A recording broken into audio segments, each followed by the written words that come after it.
So our first speaker on that basis is Dr. Adrian Treloar, who is a consultant in old age psychiatry, which is obviously an area where this pandemic has had a major impact. So over to you, Adrian.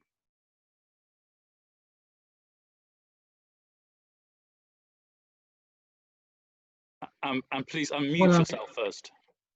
Well, for me, three very quick headlines. I mean, one of the bigger ethical headlines of this for me was that in March, NICE produced a rapid guideline guiding access to critical care.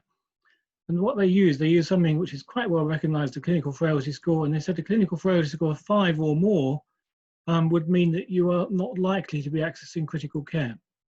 Now, if you drill down into what that means, that's operationalized into minor frailty, where you need some help from others in basic survival, or a mild dementia, which is defined as being able to remember that you came to this event this evening, but struggling to remember some of the content in a day or two's time. Now, that probably puts many of the people already listening, myself included, into the bracket of level 5 clinical frailty score.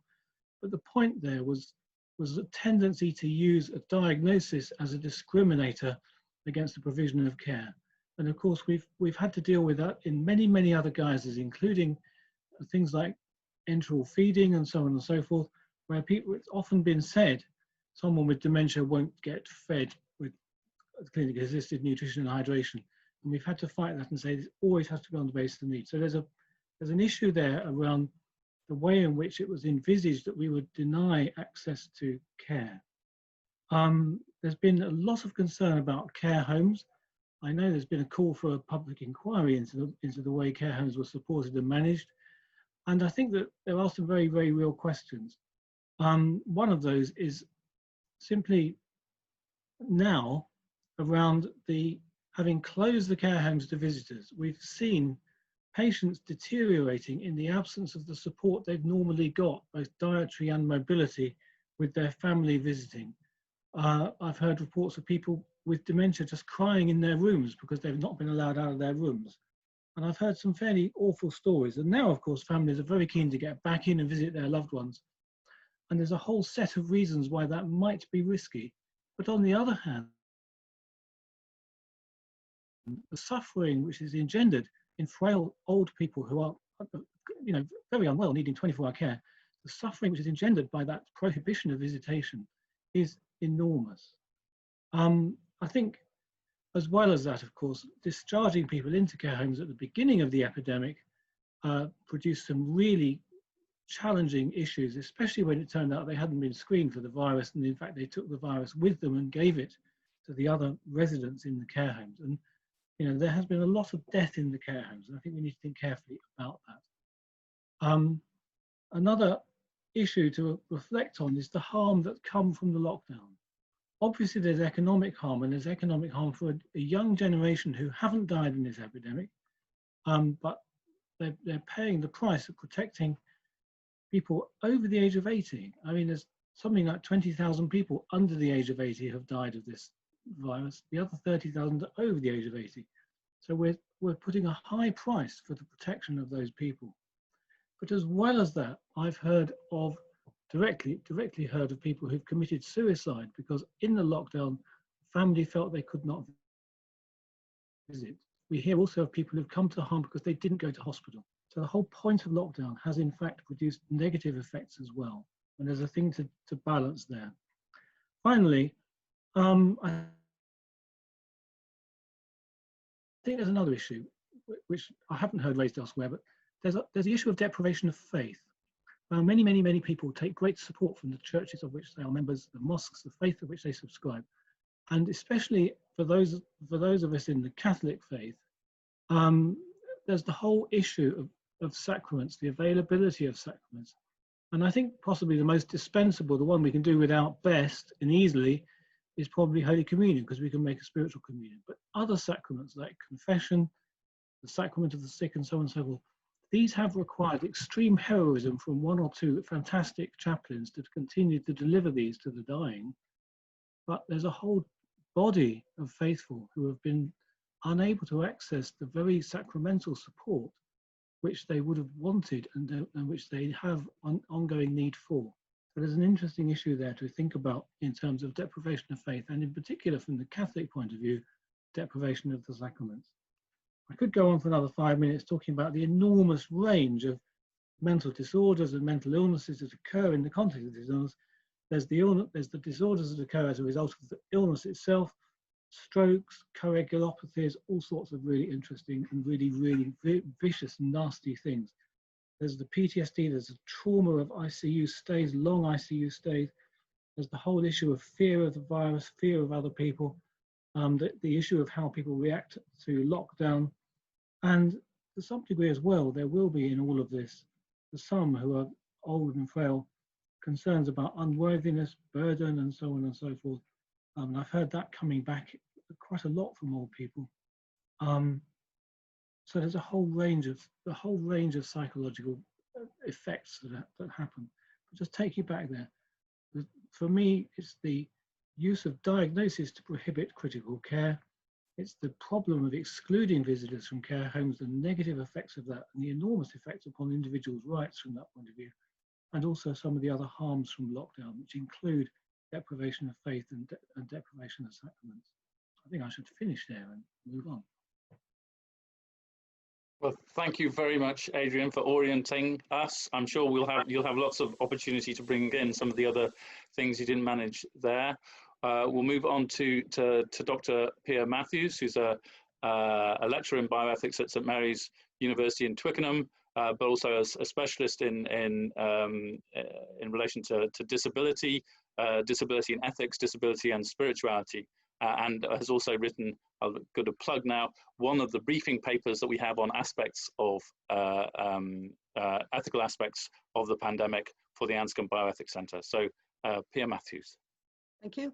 I'm also interested in the idea of inequalities, especially when it comes to treatment, but in particular when it comes to people with learning disabilities, because already identified there were some existing inequalities, and these seem to have been made worse by some of the decisions about the pandemic. So, for example, there's a real difficulty with statistics. In the past, a report in 2017 pointed out that the government were not getting enough data about people with learning disabilities, and as a result they can't actually come up with the statistics that are relevant today for us to work out what's going on. Interestingly enough, in the report in 2017 it noted that people with learning disabilities had a much higher rate of premature death by about 20 years. And that was due to existing inequalities, things like lack of access to treatment, appropriate treatment, and care of preventable illnesses. And yet at the same time, when it came to this blanket approach to how you're going to deal with people and offer them treatment, people with learning disabilities were placed under the clinical frailty test, which Adrian's going to talk about, I think. And simply because they are dependent, they're considered to be highly at risk, even if it's only socially dependent, and their health otherwise is quite robust. So there's a real problem there. There are also gains that have been put on hold. The gains in 2017 from that report were things like people being in inappropriate treatment facilities, particularly if they had autism, and how people ought to be released back into the community and closer to their families. The question about inspection of care homes and abuse in care homes, and all of those have been put on hold because of COVID-19. The other point is about reasonable adjustment. A lot of people were afraid to go into hospitals because they got the impression that they would be there alone and that they would die alone. And even though the government said that reasonable adjustment should be made, those kind of things were not very prominent. So there's issues there about communication. There's also the idea about consumer mentality in healthcare. So for example, the idea about direct payments is a really good idea, that people take control over what they're doing. But at the same time, when people were then asked to source their own PPE, it was a little bit tricky because there wasn't any. So there's no support there. Having said that there are inequalities and ethical issues there, what I am in a way more interested in is the significant way in which people with disabilities and learning disabilities in particular can bring things to the table from their own experience, and they can contribute to the conversation. Because more often than not, we talk in terms of the great deal of kindness that people show, the solidarity that people show, and the ways in which people appreciate carers, but we don't often talk about what people with disabilities and their experience can bring. Things like the importance of dependence, that dependence is an aspect of our humanity, and it is something that we acknowledge as being part of our humanity, and not simply because one day we ourselves might be dependent. Things like how you entrust yourself into the care of other people and don't always have to be in control of every single decision, and what that might mean for people in difficult situations. And the importance that everybody has found, I think, in the lockdown situation of being with other people, the importance of community and touch and relationships, and also having fun, and also care for people in terms of mental health. So, you know, how we use our limited time wisely here, how we can treasure people. But lastly, I would like to draw attention to the fact that we need people who live by the head, who work out all of these inequalities, but we also need people who live by the heart, because there are an awful lot of very good people trying to do their best in very difficult circumstances. So one question we really have to ask ourselves is, how can we help people to forgive when things go wrong and when mistakes are made? And after all, you know, how can we give people a hug sometimes? And sometimes the NHS needs a hug as well. Thank you. Thank you very much, but obviously from 2 meters, so that's a bit difficult to hug. Zoom hug. Zoom hug. Thank you so much, Pierre. And the last of our speakers, Dr. Andrew Papanikitas, is both a GP, working GP, but also has a position in Oxford, so he's also an academic with an interest in primary care and in ethics. So as well as we think in terms of the impact on older people and on disabled people, but also it's GPs who have been at the forefront of a lot of this. So we welcome your thoughts, Andrew. Thank you. So I recognise all of the points and concerns that have been raised by the previous 2 panelists, and in adding to them, I think I'm going to take a very, very wide angle lens, and these ideas are selected at random because this context that we're in, this time, it sort of generates ethical issues by the dozen, almost weekly, and I've tried where possible to group these ideas, and I wonder if they'll feed into some of our other discussions.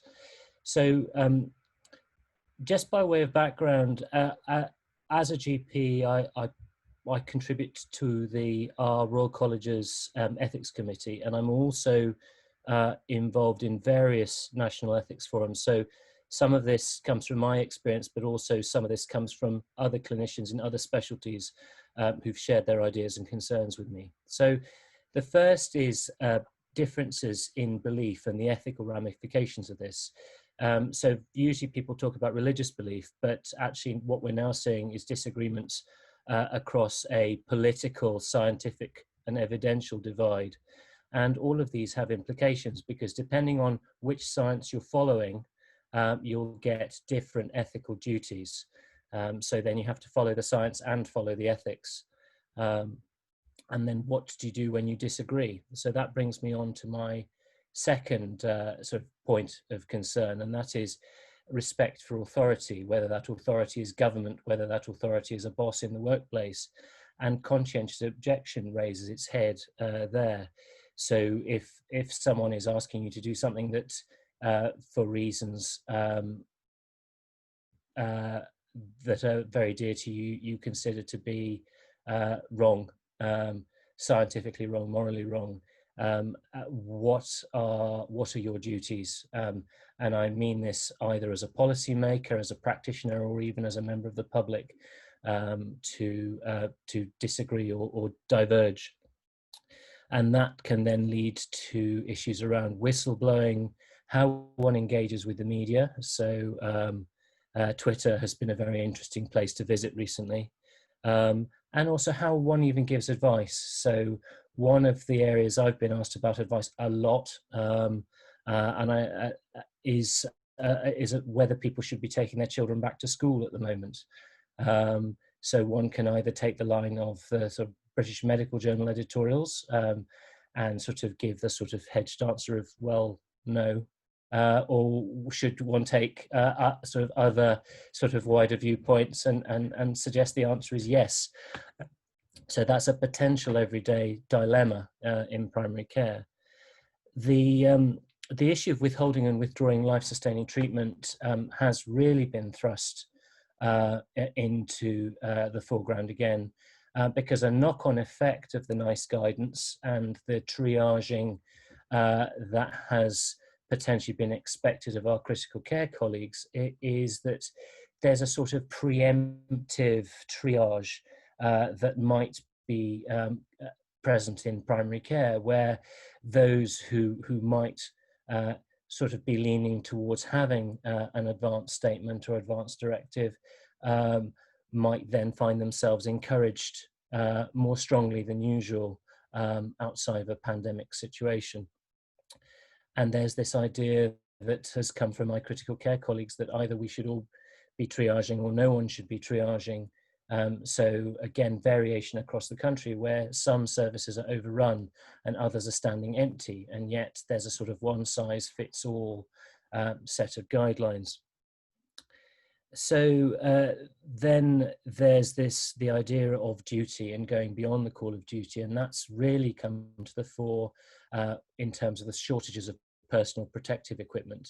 And a lot of my healthcare colleagues saying, well, they're not military combatants, they're not fighting a war, they never signed up to fight a war, so they don't consider it as part of their ordinary duty to put themselves in harm's way in order to provide care. So this then is a sort of going beyond the call of duty. And again, there's then an issue in terms of other issues in terms of whistleblowing, in terms of how to escalate a concern, and also the view from primary care, which is widely held, that the powers that be, whichever they are, don't consider primary care to be as important as hospital medicine, and therefore the supply of protective equipment to primary care, and in primary care I include care homes, has not been as coordinated and as slick as it may have been in other institutions.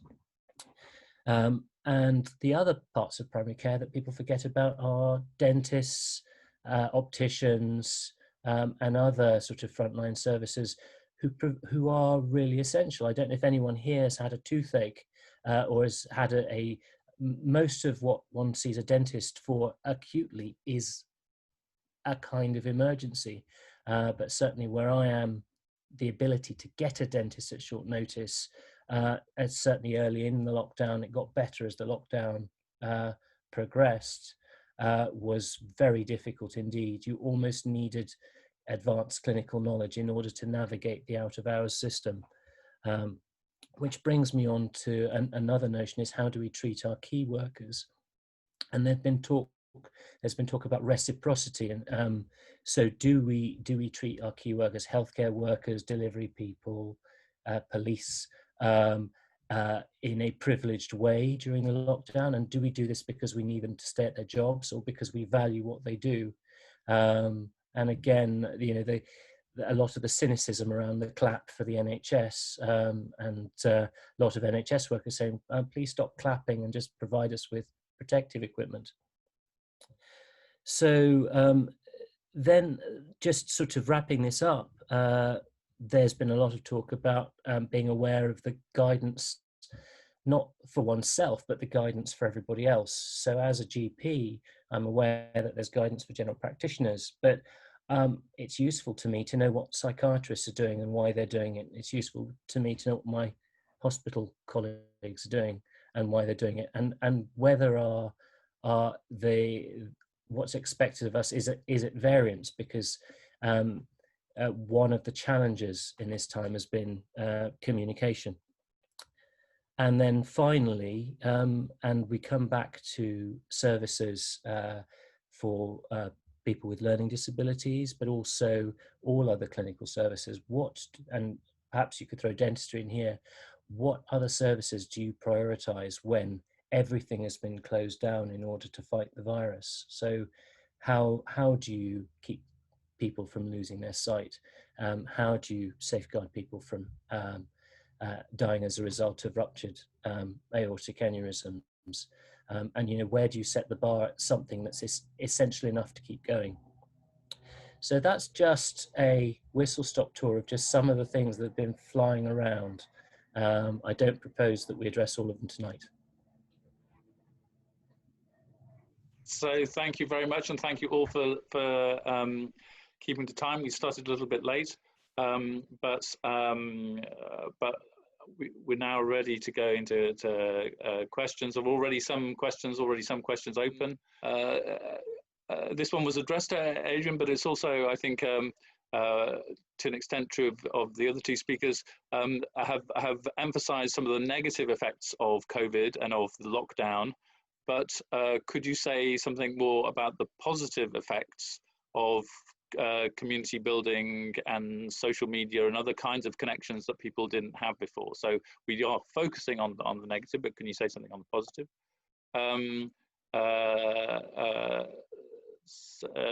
Somebody said, and it's in the chat, but I'll bring it out anyway, that Adrian's already looked at, with the closure of worship places, how does empathic understanding happen without real time? How does it happen without real-time meeting or face-to-face interaction with older people? And then one from previously to throw in, we've been looking a lot about lockdown, but we're also easing our way out of lockdown. And so could the panelists think about what are some of the issues which are raised not by what we've just been through, but what we are going through at the moment when we are slowly, painfully opening things up? And who would like to go first? Well, I'm happy to just pick a couple of those up. I think actually we've seen lots and lots of good things from people's reaction, people's response to lockdown. This sort of fantastic, you know, sense of humour that people produce, the coping in adversity, and so on and so forth. And a lot of that went on. A lot of that went on with our patients who made the best of being unsupported or less supported early on. Although things gradually, probably the wheels begin to come off, and people find that more and more of a struggle. I personally think lockdown was completely necessary. I don't question it at all. I think that we were faced with an enormous unknown, and I think you have to play safe with that. I think that the way we get out from there and the way we go forward from there does really have to include balancing the needs of the very frail, the very vulnerable, and the young and people who've got to make their way through life with their families. And it's a very, very difficult dilemma, and I guess I'm glad I'm not a politician having to work out the way through that.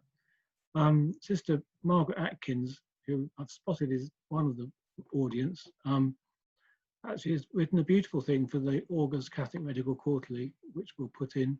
It just says, really, if I was to summarize it in 5 words, you know, each statistic is a person, and each statistic is a person lost.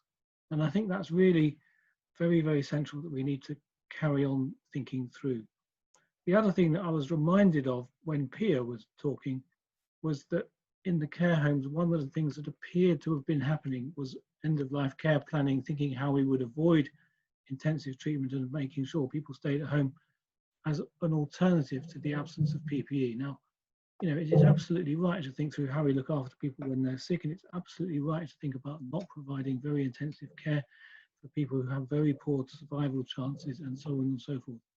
Although to do that as an alternative, if we're not, we still had an absolute duty, and we still have an absolute duty to try and prevent the virus from getting in and causing enormous extra grief in care homes and settings like that. And actually the slowness, which was very concerning, was the failure to protect homes from catching it in the first place. Thank you very much.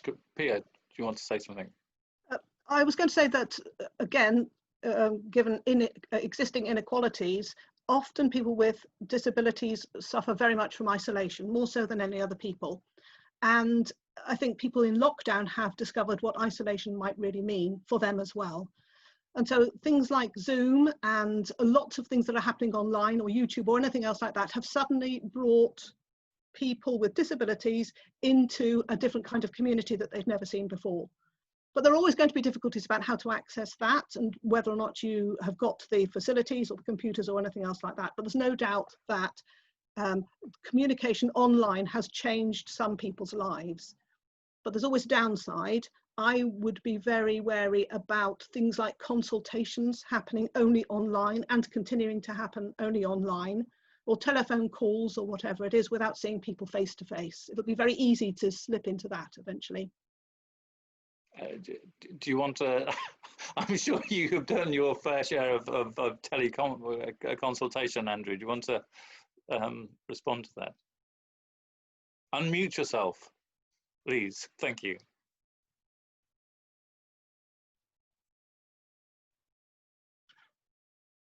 Okay, so yes, and actually, I've been practicing almost exclusively virtually since the start of the lockdown. The thing that concerns me is that shortly the primary care made a real success of this, but at the same time it's really obvious that there are things that you can't do from the other end of the computer screen, and there are people you can't reach. And some of the people that I can't reach wouldn't know how to turn on a computer. And they are the people that I think will be failed by. And the thing that terrified me was a prominent member of the government suggesting that this might become the new normal after the pandemic for primary care. Primary care could become a lot more like GP at hand and deliver most of its access via virtual consultation. We can do an awful lot more via virtual consultation, but again, and again, this isn't particularly ethical, this is practical. Online consultations are not less work than face-to-face consultations. You have to spend longer in order to be safe. You still have to spend as much time arranging follow-ups and referrals. And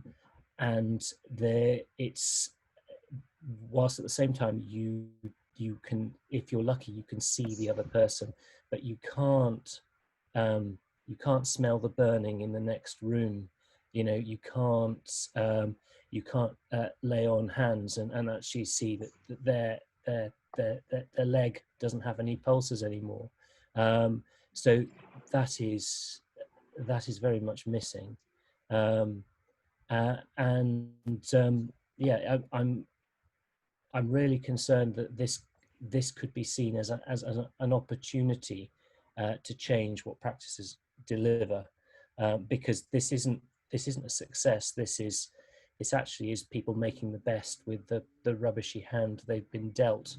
And again, I think there is an important issue here about perception and how we learn from this. But similarly, I think there is an issue about some people have had access to things that they've never had before.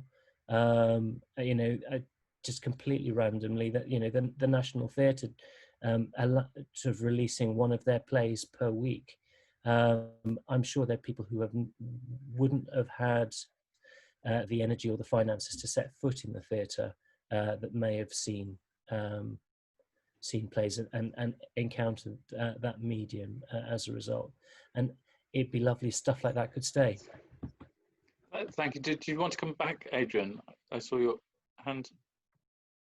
Could you unmute yourself? Sorry, yes, of course I can. I'm a little bit more optimistic than Andrew, I think. I think we've done an awful lot of teleconsultations, telephone and video, and they've actually been very effective, and patients have commented that they are effective. They take as long as face-to-face. But there is a tremendous opportunity now. I've been able to do I've been able to see outpatients in the Yorkshire Dales. I've been dealing with an outpatient in Cyprus, and all the places to which people scattered when lockdown started. And each of the methods has positives and negatives, and we learn about those. And the positives, one of the positives of telephone and video is the accessibility into people's lives, and the fact that people can be part of a conversation when in fact they didn't have the spare time to spend the morning coming to my clinic. Same with general practice. There are many times when in fact getting into the surgery has been so difficult that people haven't gone to the surgery to do that. And I think Mary's point there about deprivation and poverty, we absolutely need moving forward to think about ways in which we support and access care or enable care to people who are less able to access it. And one of my things is the concern about modern slavery. You know, there's so much concern and so much want to do things about that. And as Pope Francis said this week, these are the things we need to think about going forward. Every new opportunity, every new modality produces opportunities that can be really good actually, and actually have been really fantastic, as well as negatives. And we need to remember negatives in the established order, which is the way we always did things as well. I've just picked up somebody's comment about PP and virtual virtual communication. I mean, is Facebook to Facebook better than face mask to face mask? I mean, well, I went to the bank. I went to the bank today with a face mask on and didn't get arrested. I was quite surprised. I wasn't sure didn't know you could do that, but apparently you can walk into a bank with a face mask on. I think face masks can get in the way of communication. It does make things more difficult. You feel you don't know the patient, although actually an awful lot of non-verbal communication comes from the eyes, comes from the hands, and comes from all sorts of things. If you take the face out, in fact, you can still get quite a lot of the non-verbal across. Although again, I think it's about us learning perhaps how to do that, because we have been so reliant upon the mouth and the nose as the centre of that non-verbal. It's not the only bit. Could I ask? So Jude Raper has put quite a long question about telephone conferences. Could you ask the question to us? Could you unmute yourself and then speak? Yes, thank you. It's more of a comment than a question, really. I'm a palliative medicine consultant in hospital, and I really feel that, you know, I've been doing these telephone consultations for outpatients, and they're just, I think they're scarily unsafe at times. And so now that we're being able to ease the lockdown a bit, I'm trying my best to put my foot down, I guess, and say when I need to see them face to face. But I think it's about balancing that risk, really. You know, as Adrian said, you can't, you know, there's so much you can't assess unless you're face to face. Thank you. Now, we had an earlier question which follows on from this, so I'll put it to people, and that's how you balance the protection of the doctor versus the needs of the patient, because that's an issue that clearly an issue that comes here. I mean, there's one thing about the effectiveness of communication, but it becomes more vital in that when you're talking about how much kit you have to put on before you do compressions for defibrillation. I mean, there are some things where somebody's having a heart attack and somebody has to put on clothing and protection before they do that, and so there seems to be a playoff. How do you weigh up the care of the doctor versus the care of the patient, and have a lot of the guidance, well, do you think the guidance has gone too far one way or too far the other? I won't say which. Hang on. I think my thought on this is that I've always, throughout my medical career, thought that there must be risk that accrues to being a doctor, and there must be risk as a GP that accrued when I used to go and visit patients at night. and there must be risk in terms of getting an infection. Now, with this pandemic, I've been seen and told I'm in one of those higher risk groups, and actually have done an awful lot of work keeping people out of casualty and and trying to deliver treatment at home, and much of that being done remotely. So in some ways, I feel I'm a traitor to my own cause. But there is a real balance between, yes, doctors must be on the front line, doctors must be in casualties, doctors must be in casualties which are in fact violent places. Doctors must be in casualties which in fact are the places where we saw the most infection and the highest rates of infection of hospital staff. That's absolutely right in many ways, although we must also protect them and minimize those risks. So it is also, of course, the case with an infectious disease that if the doctor catches it, then the next patient the doctor sees might catch it, and the patient after that, and the patient after that. So it isn't only about the protection of and given how many people have contracted the disease in hospital, it is not just about the doctor. And our motivation in seeing patients remotely at the moment is very, very much to protect people who are living with people, because I work in a memory clinic and specialize in dementia, living very much protecting people who are absolutely in the high risk groups, trying to avoid that risk. Do you want to comment, Andrew? Yeah, so I'd like to bring us back to the idea of again, from a scientific basis, what we believe. So in terms of performing cardiopulmonary resuscitation, if you looked at two different sort of hospital trusts, and I won't say which, one of them defined chest compressions as an aerosol generating procedure and another didn't. So one of them had a policy of no personal protective equipment, no resuscitation, and another had a policy of if you didn't resuscitate, they'd refer you to the General Medical Council. So there is that dilemma. And again, Adrian asked me about guidelines.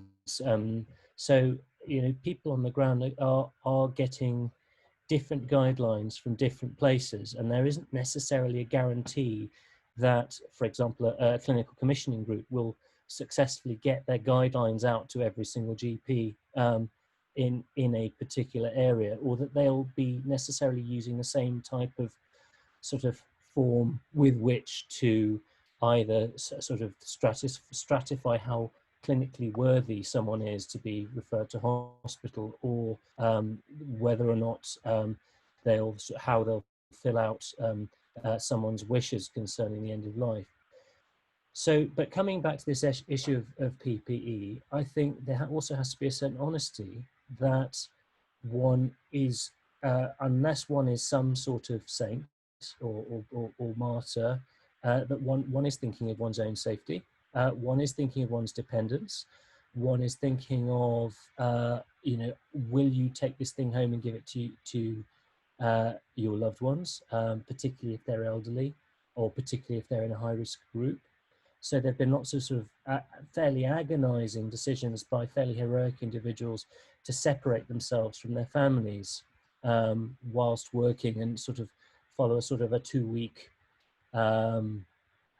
which is completely impossible if you're working in the NHS, sort of approach to sort of seeing their loved ones again after they've finished a stint working. So I think what do you weigh in the balance is all of those things, and I think if someone isn't weighing those things in the balance, then that's their call. But if they are, I think we shouldn't judge them too harshly. Thank you very much. There's a question for you which has come up a couple of times, so I'll just point it in your direction. How much, because Adrian brought up earlier the NICE guidance and frailty scores. How much is the assessing of frailty scores in terms of NICE guidance or respect forms? How much does that actually play in the life of a GP? Is it something which is a big part? Has had an impact, or is it something which is people are anxious about, but it's not so impactful? Depends on the GP, and it depends where they are. So it's not something I've seen a heck of a lot of personally. But having said that, I don't think that at the moment our intensive care unit is heaving with coronavirus patients, that they're turning away at the door. But I think in other parts of the country, I think people have had that experience, and there is I think there is a sense of moral yuck, because there is, or how can I put this another way? A scoring system in one sense is fair because it takes away the arbitrariness of I like this person, I don't like that person. It treats all people the same, but in the same way, it can also be systematically unfair against certain people. This probably isn't the case with frailty scores, but it's just interesting that, you know, cardiovascular risk scores include your postcode in terms of assessing, you know, what your risk is from cardiovascular disease in terms of your various parameters, which is right and proper because that sort of takes account social deprivation, but it also I could see that at some point in the future becoming a way to also systematically discriminate against a group that's already systematically discriminated against. So there's another question which has come up, which I'll put to all of you, and it's about a shift in the way people are talking about ethics because of the pandemic. There's a lot of people writing on clinical ethics have said, well, we should stop thinking so much about the individual and we should start thinking about the impact on society and the community overall. And you might say, I mean, I once saw a comment which I paraphrased, that pandemics makes utilitarians of us all, which I don't think is true. But it is true that when people are thinking about, well, how do we get the big numbers down, and that's all about society and that's all about the big picture, then it's not so much about the little picture. And so there has been a tendency of at least some people writing saying, oh, one thing we have learned from this is not to be so focused on the professional patient relationship, the individual in front of us, but to think of the social dimension, but to think of it very much in terms of, in a utilitarian way, how we maximize our health outcomes. Pierre, would you like to start with commenting on that?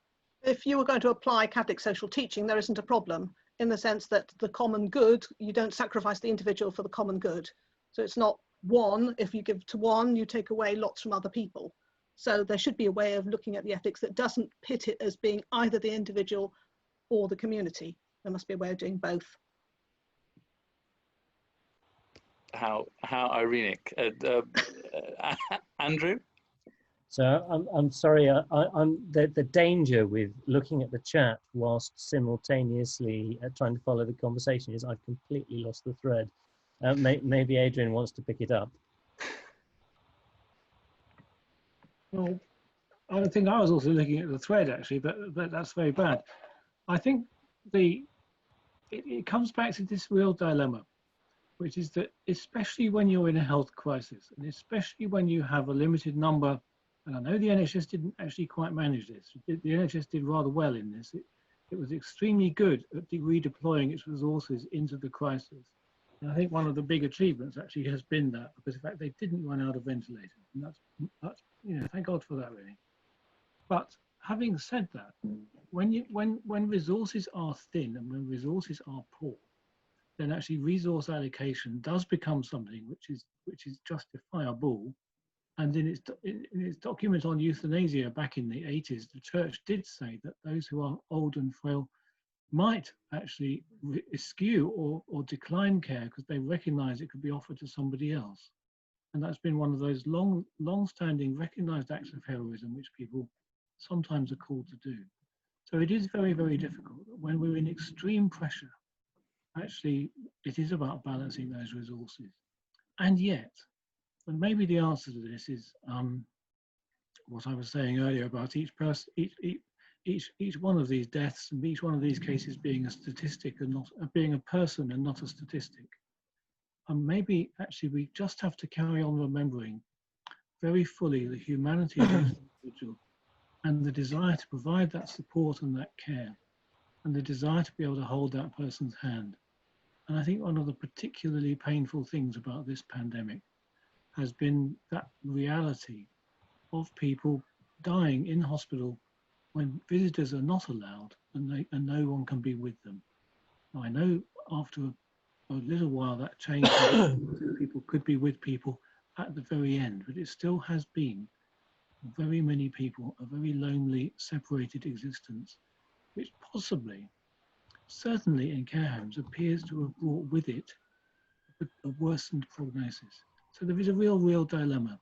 And yet, in the end, if you've got 1,000 people needing ventilators and you only got 900 ventilators, you do end up with some very difficult choices, which comes down to the prognostication abilities of the intensive care consultants, really, because that's where the sharp moment is. There's a question which came up on the thread, but it echoes something which came earlier, and also some, in my mind, something that you've just said, which are all to do with, well, how would we do it better?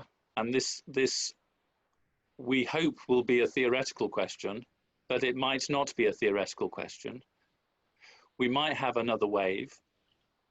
So given that people were learning as they went along and making mistakes as they went along, in terms of care homes, in terms of infections in hospital, or indeed in terms of other aspects of how we have coped with the surge, if we get another surge, what is the most important thing you think to do differently next time in order to make it better than it was the last time?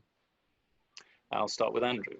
So, and again, I'd like to pick up in answering this on the chat. So there is talk about sort of emphasis on intensive care units and ventilators, missing the point that sort of many sort of dying, and actually many not dying in the community are actually reliant on provision of things like oxygen and treatment by well-trained staff. So the idea of sort of ramping up both primary and secondary care, and possibly as a result of doing that, if you pardon the choice of words, shielding secondary care in a slightly less through the abandonment of patients and slightly more through sort of treating people adequately in the community. I think is one area where if I had my wish, I'd like to see an approach to a second wave. The other thing is actually having a clear path back in place. So people have talked about how we're one of the sort of areas of disagreement and nervousness about the lifting of lockdown is how sort of disorganized and incoherent it's been, and actually having a plan to come out as well as a plan to come in, which doesn't leave practitioners of all kinds thinking to themselves, well, how can I advise people to go back to school when actually the current state in terms of both deaths and in terms of new cases is actually worse than when we went in. So on that basis, that doesn't make any sort of coherent sense. So again, sort of having a path back, but also having a path back in terms of compassion. So we've got used now to operating virtually. We've got used to not holding people's hands. Well, I hope we haven't got used to it, is my point.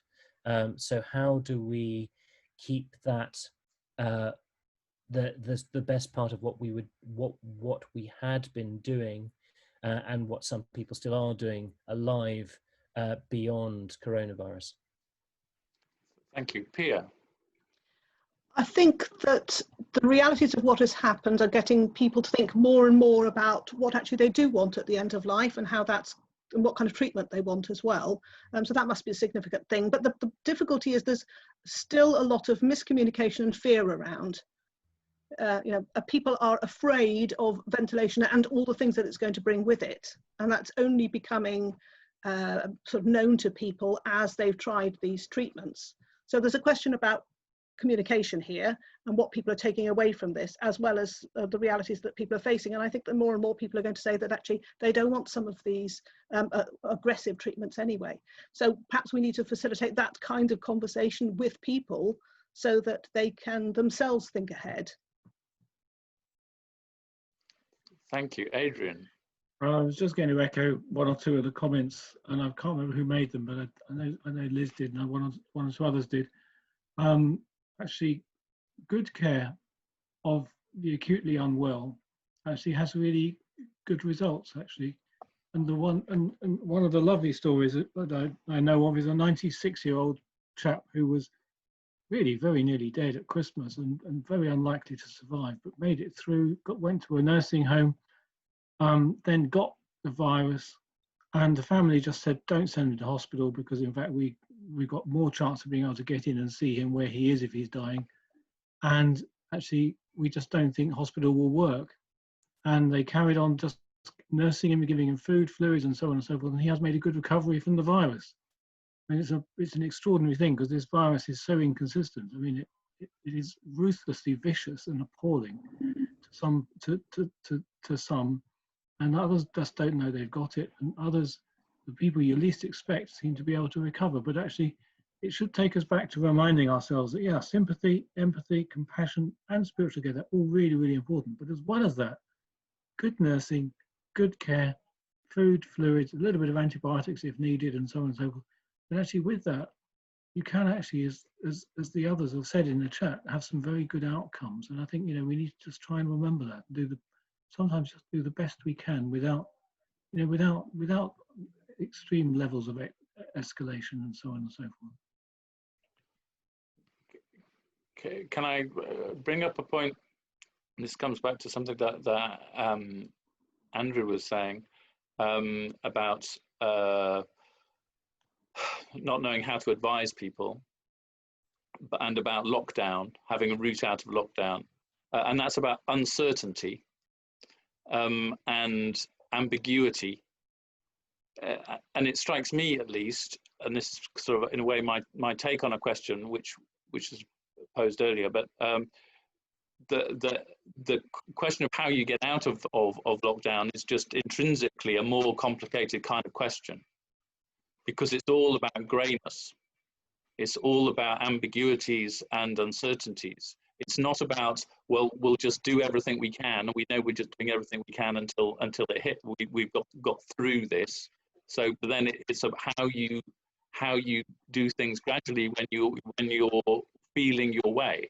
And lockdown, post-lockdown, is all about feeling your way. So could I ask something to teach you about uncertainty, which strikes me is that it does have spiritual aspects as well as ethical aspects in terms of how we deal with things when the knowledge just isn't there for us, isn't there for the expert, isn't there for the government, where we are feeling our way.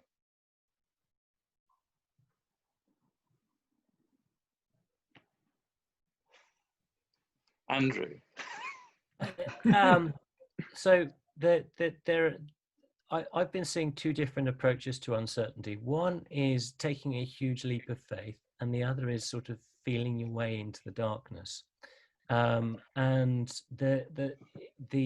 I would say the feeling your way into the darkness it seems to sort of equate with a prudential approach, where the evidence isn't there. It seems prudential to wear masks on public transport, though the evidence seems to be getting there. Where the evidence wasn't quite there, it seemed prudential to go into lockdown.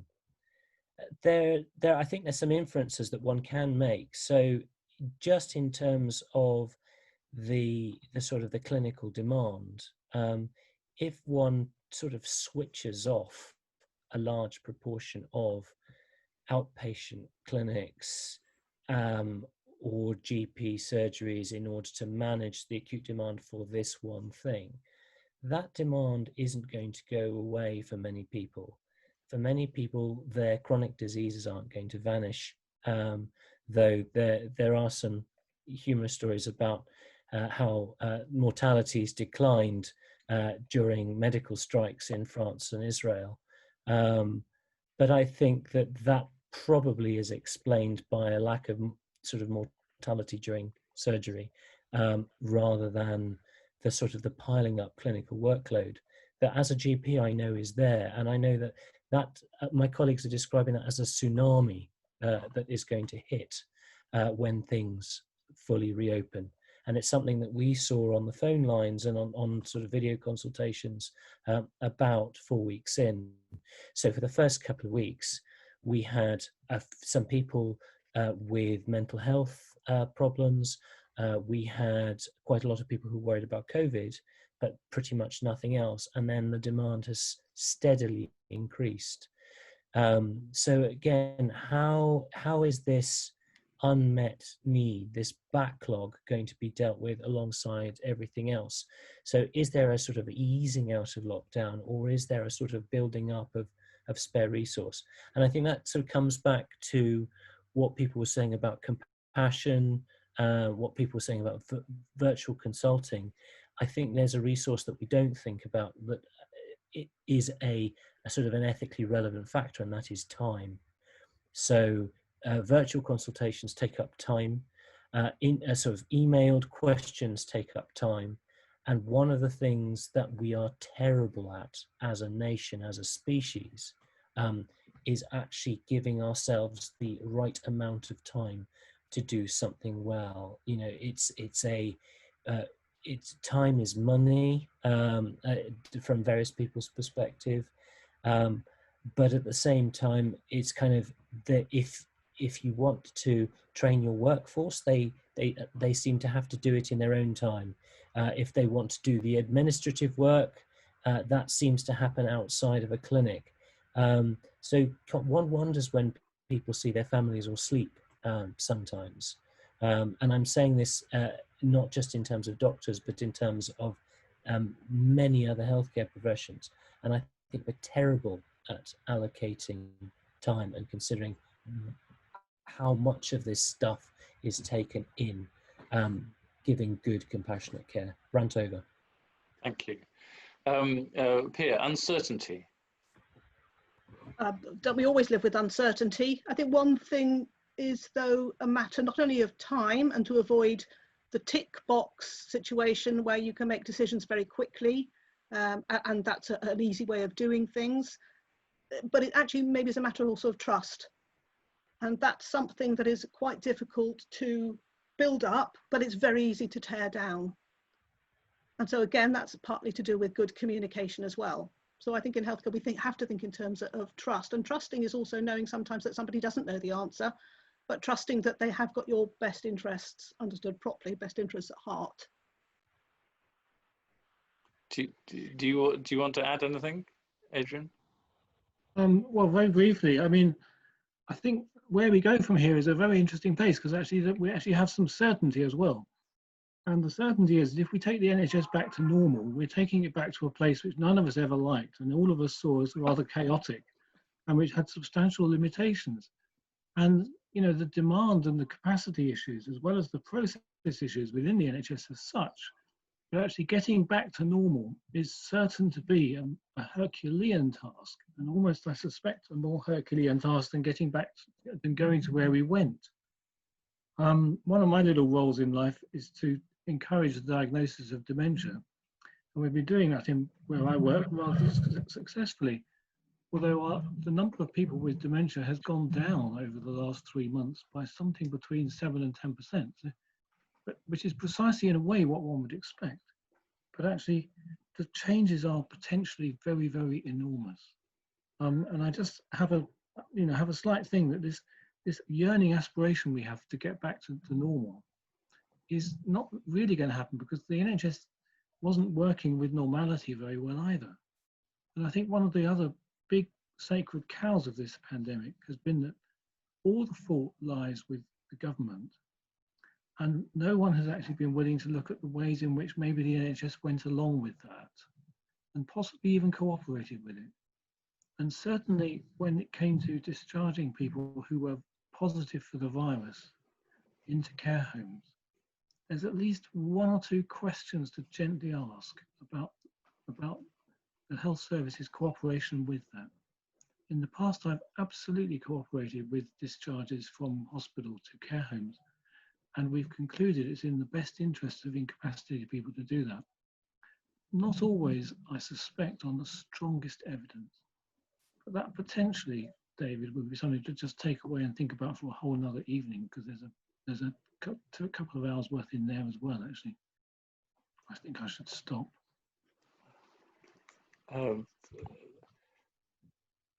Thank you.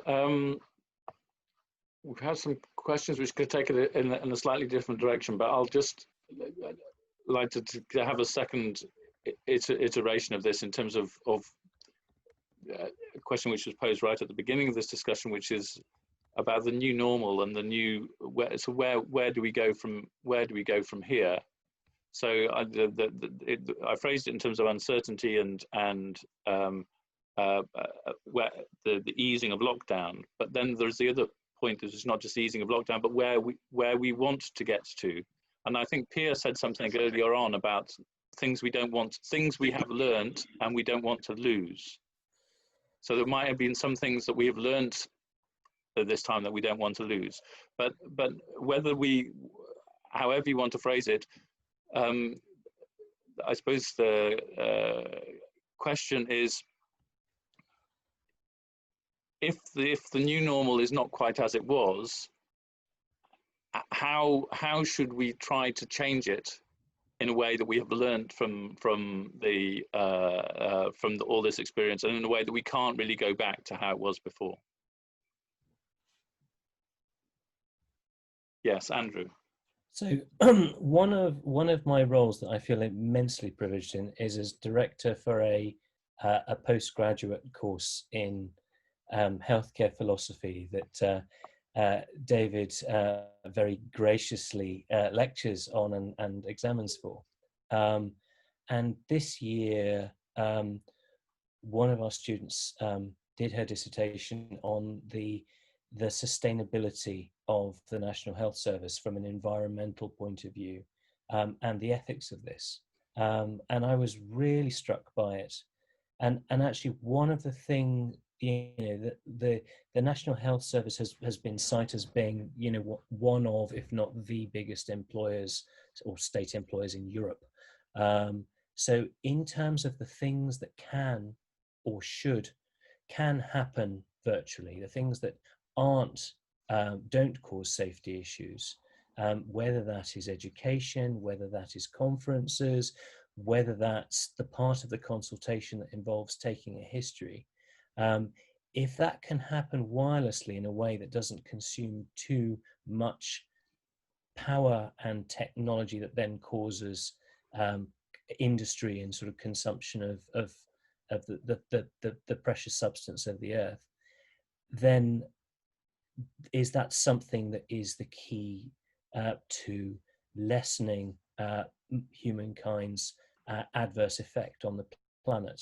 And I think that is actually, for me, the return of sort of dawn choruses and air quality to where I live is for me one of the real sort of pluses of lockdown.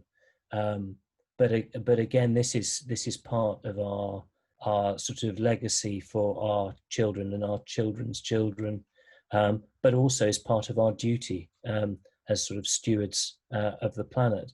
And I think that's entirely in keeping with what many of us believe.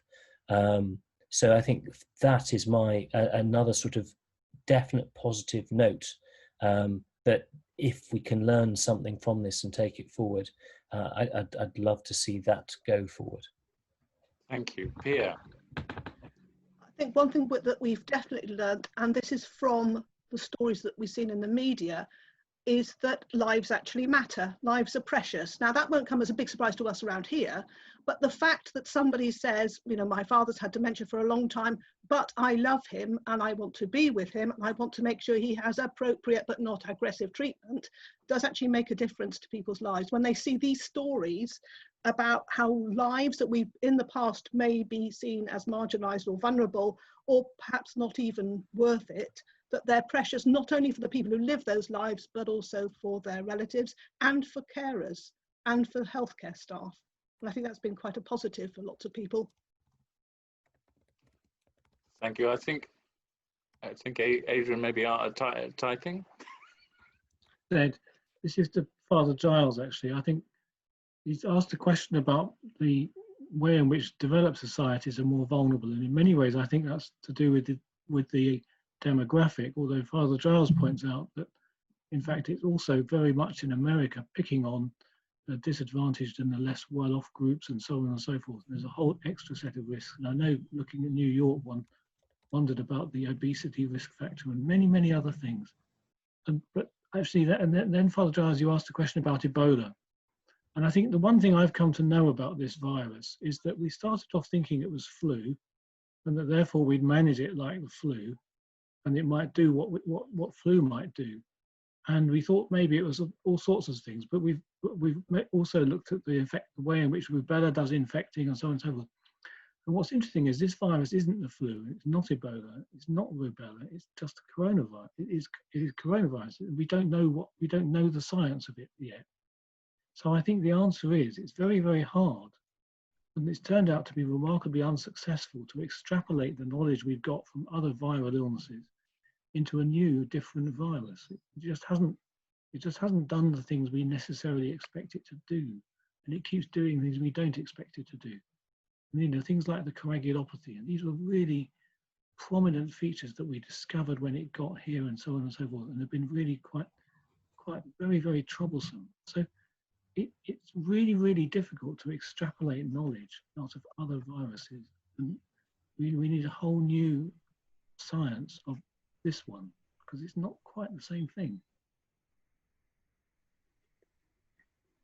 So yes, and of course, so that's another ethical. We haven't thought of that as an ethical imperative, but obviously, science itself, the search for knowledge is a good, and it's also a good which has costs and burdens in terms of research. We haven't had a question about research in this context, but an interesting feature of this pandemic in this country has been the amount of research which has been done.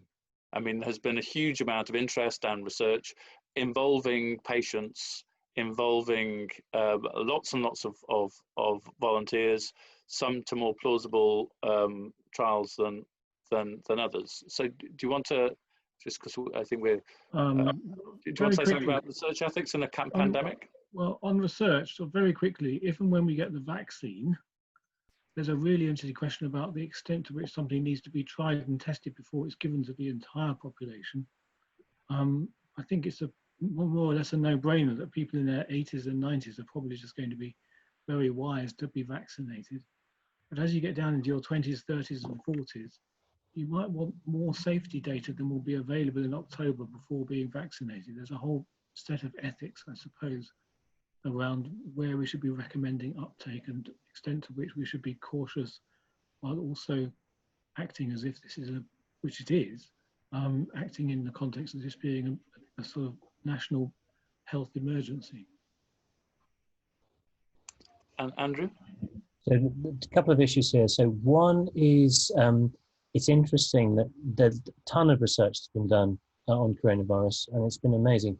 But just like in healthcare, in terms of the response to coronavirus and the creation of Nightingale hospitals and the sourcing of ventilators, that's come at a cost of pretty much all other research, healthcare research, stopping. So again, I think for me, an interesting starting question is, what is the other research that actually should continue regardless of there being a worldwide pandemic? So is there a threshold, or do you just say, just stop it all and we'll deal with that later? is there any research that really shouldn't be delayed? So that's one aspect. The other is in terms of research ethics in a crisis. We do need to remind ourselves periodically that that was the defense of the Nazi doctors at Nuremberg, and there's potentially a right way and a wrong way to conduct oneself in a time where there is a lot of pressure to get results, and which are there. If you're going to cut some corners, should those corners always have been cut, or are you cutting them justifiably in a time of crisis? So there's the vaccine thing, and I wonder what parallels we could use in terms of casuistry. You know, should we be comparing this with, for example, the treatment of new snake antivenoms, where you know, there's you can do the trial, but you know, it's kind of it's a sort of you might die with this antivenom, or you might die with that antivenom. So what's your threshold for trying something new out? So I'm seeing quite a lot of comments, which are very interesting on the chat. Not so many questions. So if you don't mind, I'll just throw some things out, just sort of tease things. A few things which you said earlier, but we haven't really looked at very much. So we haven't really looked at very much the incredible restrictions of freedom, which lockdown has involved, and restrictions which have affected different people differently, and whether they were justified, and whether they are justified as we leave it. Because one of the things about gradual easing is not everything eases at the same time, or there's a sort of order with as well who gets let out first. So in terms of just that issue of the justifiability of it, in terms of the infringement of fundamental freedoms, what would you say to that, particularly as it ceases to be? Particularly as it ceases to be required. So when it's absolutely essential, then the one thing, you know, you might sacrifice your freedom for bread, as it were. But as it becomes more a weighing up of freedoms versus risk, because we live with all kinds of risks, how do we value or not those freedoms? Well, the answer to that depends on understanding what's happening. And the NHS and the Department of Health have been struggling desperately to reduce the statistics of the daily number of cases and daily number of deaths. On Sunday, the Department of Health nationally across all 4 nations, adding Wales, Scotland and England and Northern Ireland together, counted 15 deaths. NHS England reported 20. Now, it's very difficult to work out how you have 15 deaths if you add the other 3 nations on top of 20. And it's clear they've got a different route to collect their data. Today in London, recently in London, London's been averaging 18 or 20 new infections per day. I've been keeping an eye on it. Today there's 57, I think. Now, if that's just because they've rejigged the way they're counting and gone back to normal, that's great. But if that turns out to be a trend, that the number of infections has suddenly doubled, which it might do, because we've been ending lockdown, then actually the equation will be incredibly different. It seems to me as though we've worked out absolutely the justification of preventing harm to the individual for those who lack capacity. You do that under capacity law, and morally it's the right thing to protect those who may harm themselves. It is morally right to stop people from harming others, and we do that under common law when people are threatening to harm others. But there is this third dimension, which I have never seen used in my career, and which is used here, which is the public health dimension, which is that, for example, if there is an outbreak of smallpox, it is absolutely right to sequester those who have smallpox so they cannot infect more people. Same with Ebola. All of these really, really vicious illnesses. the public health model is a justifiable model, it is an ethical model. And the church has understood that for years, because if you go around the old English churches, you'll see leper windows. And that is what they did. Actually, it's quite sweet, quite beautiful. They've continued to enable the lepers to go to church, even though they recognize they must not give them the risk of infecting others. So public health law and public health restrictions are absolutely justifiable. They are very difficult. And today, as we think it's all passing for the moment, we may well think we need more freedom. Tomorrow, if London suddenly starts getting it back, we will think we need less freedom again. It's simply that reaction, I think, will be based upon the data and what we see. It's just a slight shame that the NHS and Department of Health have had something of a struggle getting the data together. They keep adjusting pillars 1, 2, 3, and 4, and it's all very confusing. Thank you very much. We are coming to the end of what has been a fascinating, for me anyway, discussion. This discussion has been extremely wide-ranging because it is an issue which touches on so many aspects of our lives. Everybody has been affected by this virus in this country in some way or other. The next one will be more focused on a particular issue, so it'll have a different feel to it, I hope. But we've got just 3 minutes left, so 1 minute each for the three speakers to leave us with a thought. Andrew. So I'd just like to briefly pick up on the idea that doctors don't have very great ethics, which I think is I'm badly paraphrasing something that Adrian Farrell just posted on the chat. So I think that troubled times come with a plethora of moral challenges, and we need to support not just doctors, because doctors aren't the only clinicians, but all healthcare professionals in having the sort of the moral courage and the moral resilience and the support to do the right thing when they can. And I don't mean, obviously the Harold Shipmans among us are nutcases, but all the people around who could have spotted that Harold Shipman earlier and done something about it, they're the people who are struggling with their consciences. So I think in troubled times that is harder, and I think we need to think about how we address that. Thank you very much. Pierre.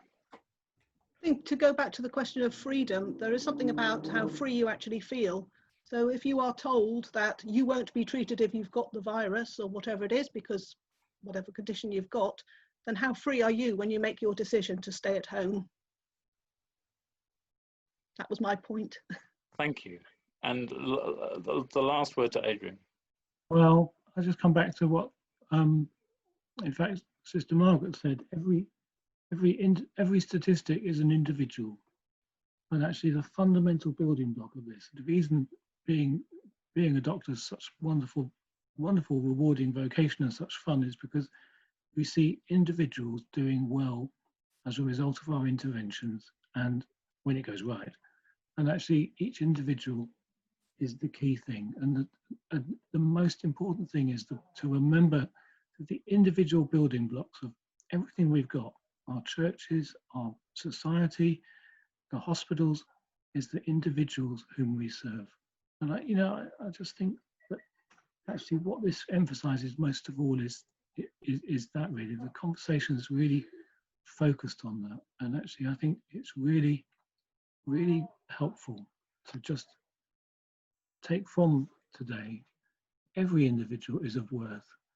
We do the best we can, and we balance that according to what can be achieved, what's available, and how it can be done. But it will always be a challenge. Nonetheless, the focus in the end is the dignity of each and every individual member of our society. Thank you very, very much. And we are exactly on 8:30 now. Thank you for everybody for coming. Do log on to the website. Do come to the next event, which is on the 13th of July at the same time. And thank you for all your comments. Thank you for being involved, and thank you for being part of this.